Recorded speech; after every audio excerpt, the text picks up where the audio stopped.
ایک بادشاہ کے دربار میں ایک اجنبی نوکری کی طلب کے لیے حاضر ہوا۔ قابلیت پوچھی گئی، کہا سیاسی ہوں۔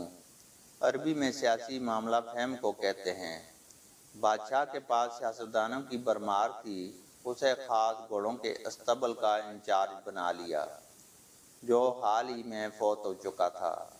چند دن بعد بادشاہ نے اس سے اپنے سب سے مہنگے گھوڑے کے متعلق دریافت کیا۔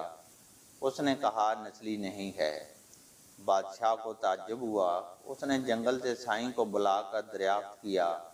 اس نے بتایا نسلی ہے، لیکن اس کی پیدائش پر اس کی ماں مر گئی تھی۔ یہ ایک گائے کا دودھ پی کر اس کے ساتھ پلا ہے۔ مسئول کو بلایا گیا اور کہا تم کو کیسے پتہ چلا کہ گھوڑا اصلی نہیں ہے؟ اس نے جواب دیا جب یہ گھاس کھاتا ہے تو گایوں کی طرح سر نیچے کر کے، جبکہ نسلی گھوڑا گھاس منہ میں لے کر سر اٹھا لیتا ہے۔ بادشاہ اس کی فراست سے بہت متاثر ہوا۔ مسئول کے گھر اناج، گھی اور پرندوں کا گوشت بطور انعام بھجوایا۔ ساتھ ساتھ اسے ملکہ کے مال میں تعینات کر دیا۔ چند دنوں بعد بادشاہ نے مصاحب سے بیگم کے بارے میں رائے مانگی۔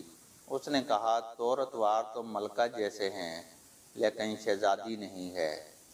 بادشاہ کے پیروں تلے سے زمین نکل گئی۔ خواہش بحال ہوئے تو ساس کو بلا بھیجا۔ معاملہ اس کے گوش گزار کیا۔ اس نے کہا حقیقت یہ ہے کہ تمہارے باپ نے میرے خاوند سے ہماری بیٹی کی پیدائش پر ہی رشتہ مانگ لیا تھا، لیکن ہماری بیٹی 6 ماہ میں ہی فوت ہو گئی تھی۔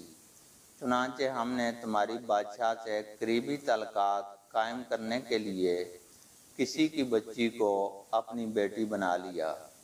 بادشاہ نے مصاحب کو بلا کر پوچھا تمہیں کیسے معلوم ہوا؟ تو اس نے کہا خادموں کے ساتھ سلوک جاہلوں سے بدتر ہے۔ بادشاہ اس کی فراست سے خاصا متاثر ہوا۔ بہت سا اناج، بیڑ بکریاں بطور انعام دیں۔ ساتھ ہی اسے اپنے دربار میں متعین کر دیا۔ کچھ وقت گزرا، مصاحب کو بلایا اور اپنے بارے میں دریافت کیا۔ مصاحب نے کہا جان کی امان پاؤں، تو بادشاہ نے وعدہ کیا۔ اس نے کہا نہ تم شہزادے ہو اور نہ تمہارا چال چلن بادشاہوں والا ہے۔ بادشاہ غضبناک ہوا، مگر جان کی امان دے چکا تھا۔ والدہ کے محل پہنچا۔ والدہ سے پوچھا کہ میں کون ہوں؟ والدہ نے کہا یہ سچ ہے کہ تم چروائے کے بیٹے ہو۔ ہماری اولاد نہیں تھی تو تمہیں لے کر پالا۔ بادشاہ نے مصاحب کو بلا کر پوچھا بتا تجھے کیسے علم ہوا؟ اس نے کہا بادشاہ جب بھی کسی کو انعام و اکرام دیا کرتے ہیں تو ہیرے موتی جواہرات کی شکل میں دیتے ہیں، لیکن آپ بیڑ بکریاں یا کھانے پینے کی چیزیں عنایت کرتے ہیں۔